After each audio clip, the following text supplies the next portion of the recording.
Hello, welcome to CBC's Frankly Speaking analytical program. I'm Bakhtiar Hasanov in Baku, and our guest is Azay Guliyev, Vice President of the OSCE Parliamentary Assembly and Chair of the Silk Road Support Group within the OSCE. He will talk about the essence of this group and its benefits for member countries. Hello, Mr. Guliyev. Hello. Mr. Guliyev, please give us brief information about this support group and its essence. Thank you very much for having me. First of all, I would like to emphasize that this Silk Support Group has been established on 8 July during the annual session of the Parliamentary Assembly that took place in Minsk. The main purpose and the mission of the group is to help the member countries to cooperate among each other, particularly when it comes to the economic and the trade relationships, as well as to expand the cultural ties.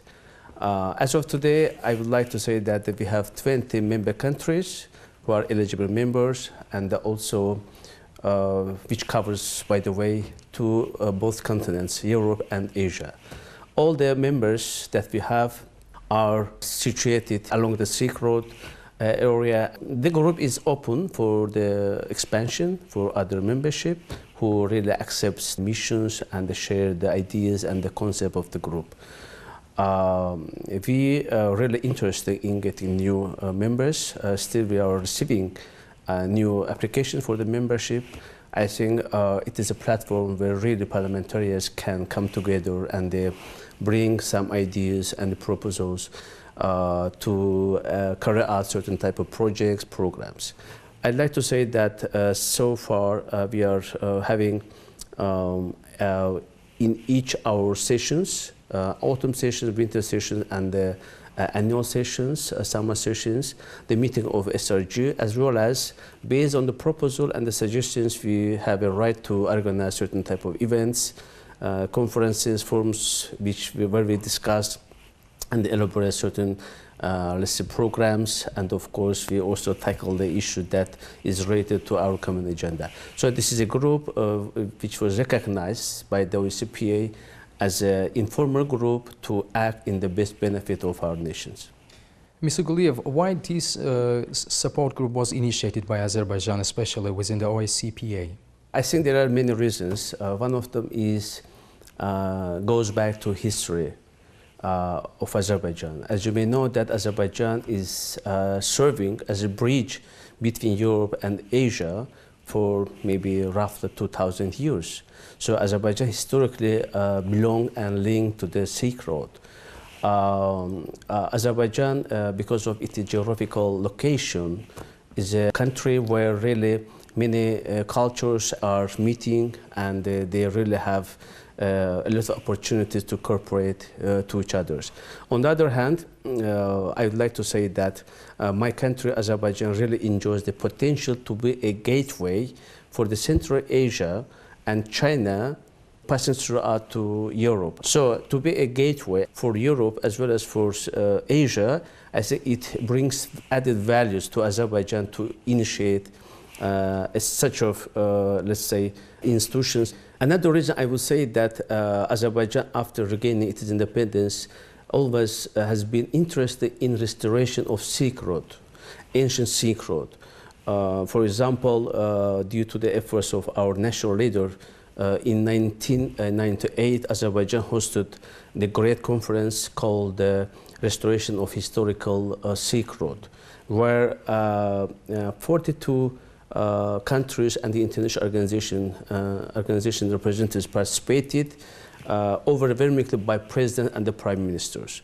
One of the main achievements of the conference was signing of the basic agreement, multilateral agreement on international transport, which made Traseka much more capable and a much more important program for development the corridor coming from Europe, passing through South Caucasus and going to the Asia. So it is this corridor, thanks to the common efforts put by Azerbaijan and the other stakeholders, now is much more operational. When it comes to OSCE, I would say that OSCE is the only international organization and the intergovernmental body where three continents, Europe, Asia, and North America meet. It means that geographically OSCE is the right platform and right venue for bringing many countries representing Asia and Europe together and discussing this type of vital issues. If you look at the concept of Silk Road, you can easily see that the Silk Road is also connecting countries from Asia to Europe. In other words, thanks to the mandate and also geographical feature of the OSCE, we really enjoy to create this Silk Road support group within the OSCE.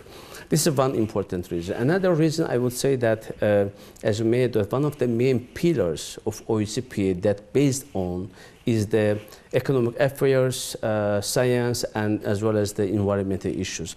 In other words, the parliamentarians coming together and discussing not only security issues as well as the issues related to the economy and the transportation, trade issues.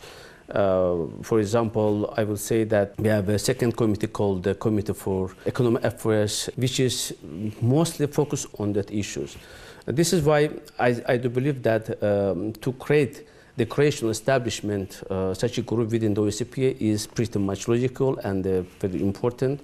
As I said, it brings different continents and different representatives. Also, if you look at the list of the member countries, you can easily see that those countries that are the member of the Silk Road are located really along the Silk Road. It means that there is some logical approach. Also, those countries really are beneficiaries of the Silk Road, are really paying more attention to be one of the active members of the group. If to summarize, I will say that Azerbaijan initiated just because of it is, let's say, own experience being a bridge between Europe and Asia, and also OSCE accepted this idea because of its mandate and the interest. So all the parliamentarians really are pretty much interested, involving in this institution, and of course taking benefits from the activities and the project that we are intending to carry out. So what kind of advantages can the SRG bring to the member countries, and how many members does it have? One of the main advantages, I would say, the connectivity. As I already mentioned before, that Silk Road initiative brings people together, connect them. And the connectedness, of course, also allowed the countries to exchange of ideas and technologies. If you look on the history, you can easily see that one of the main techniques and technologies, which we call the technique of making the paper, also have been brought by the Silk Road countries, and they have been also propagated and motivated and also promoted by the countries. It means that this Silk Road still remains one of the gateway, one of the let's say mechanisms or link or corridors where we really can exchange of ideas and the technologies. So this is another important advantage for the member countries to use. Also, I will say that always, along with the economic and the trade issues or activities, Silk Road has been used as a tool for communication, for dialogue, for cultural exchange. And you know that the merchants in the past had to use different languages, also have to know the traditions of the people of the countries in order successfully to negotiate and to trade. So the cultural ties has been always on the, let's say, focus of the Silk Road. This is why now one of the, I would say, perhaps the lasting legacy of the Silk Road is to promote culture, to promote the understanding, to promote dialogue among the people, among the countries. Mr. Guliyev, how do you assess the practical role of Azerbaijan in the new Silk Road initiative? Azerbaijan really played a vital role in the restoration of the Silk Road initiatives. You know, the Silk Road project is a huge project, starting from China, finishing by Europe, and it is a huge area that covers. Azerbaijan really expressed several times its readiness and the willingness to make its contribution into that project. And our President, Mr. Ilham Aliyev, has made very clear that Azerbaijan is really willing and has great potential to be a bridge and also to play a very active role in implementation of this project. This is the fact. Azerbaijan, as I said, now is a bridge between not only Europe and Asia, as well as between North and South, because of its geographical locations. Everyone knows that Azerbaijan is the only country in the world who borders with Russia and Iran together. So there is no other country that has a direct link, direct border with Russia and Iran. So it gives another opportunity, and this reality makes Azerbaijan much more powerful in terms of connectivity, in terms of being a hub and between North and South, East and West. So we really enjoy our geographical preferences and geographical locations. Also, of course, for that end, Azerbaijan did a lot. For example, the last events taking place in Azerbaijan in last October, launching the Baku-Tbilisi-Kars the railway. It was, as you know, that it was ceremoniously gone into the service with the participation of Azerbaijani President of Turkey and the Prime Minister of Georgia and Kazakhstan, Uzbekistan, the other officials attending this official ceremony. It is a demonstration, one more, of Azerbaijani capacity and the capability to really offer the good and the very advanced opportunities and the options for the countries who are involved in that program. Another important thing I will say that Baku-Tbilisi-Kars known also as a Iron Silk Road.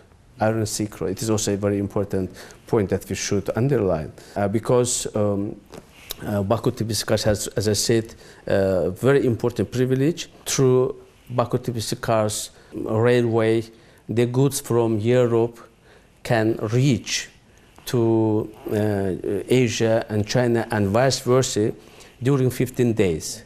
It is very important privilege. If you compare the same corridors with others one, you can easily see that it is the shortest way. If I don't mistake, Baku-Tbilisi-Kars is short 2.5 times the other corridors. So it is pretty much attractable for others. So it gives, as I said, different value, added values for Baku-Tbilisi-Kars. This is why Azerbaijan really an ideal partner for interconnection. Taking all this into consideration, I will say that Azerbaijan's perspective for future to boost all the economic relationship as well as to be a hub of the transports and to play very important role as a corridors passing through different directions, as I would say that very high, and I really appreciate that many countries are paying attention to that point, and really Azerbaijan is one of the most important partners for all the countries having such an idea to use the Silk Road corridors. Finally, Mr. Guliyev, in March of this year, Azerbaijan is going to host the first International Silk Road Support Group Conference. So what is your expectations and who were invited to this conference? First of all, I'd like to inform you that it is a joint event of the Silk Road Support Group of the OSCE with the Parliament of Azerbaijan. So we are going to host this conference, and we have invited all 20 member countries who are the member of the SRG, as well as we invited the OSCE leaderships and other our international partners. The main objective of the conference is to discuss the current agenda and the current topics that is interesting for the SRG, as well as to plan the future activities and to review the future or further perspectives. We are thinking that it would be a good idea if we could divide our session into 3 directions, and we will have, by the way, it will be for 2 days conference, and the first day we will have the plenary, After plenary, we will have the 3 different panels where we discuss the issues related to the economic cooperation and trade relations. And of course, another dimension, I would say, that would be about the humanitarian one. Because humanitarian dimension, as I told before, is very important for us. So the 3 topics, of course, will be discussed during the conference. And also, I think it will be also very useful for parliamentarians to see and discuss what type of challenges currently we are facing with, and how parliamentarians can come over these challenges if it is necessary to make some legislation efforts or to change some, let's say, rules or procedures which is necessary for that. So these are the main ideas that we are looking for. And taking this opportunity, I'd like to thank Parliament of Azerbaijan for kindly agreeing to host this conference. As I said, it is first international conference of SRG. And of course, I'm also looking forward to seeing my fellow colleagues from member countries to see in Baku. And I'm looking for fruitful discussions and having the good day for 2 days in Baku, as well as I would like to inform you also that we will probably visit one of the infrastructure in Baku. Most probably we will visit Alat and other facilities and infrastructure that we build for the transport and the other economic purposes. So again, I'm very grateful to CBC for your kind interest that you pay to our activities. Thank you, Mr. Guliyev, for your appreciation and your comprehensive replies.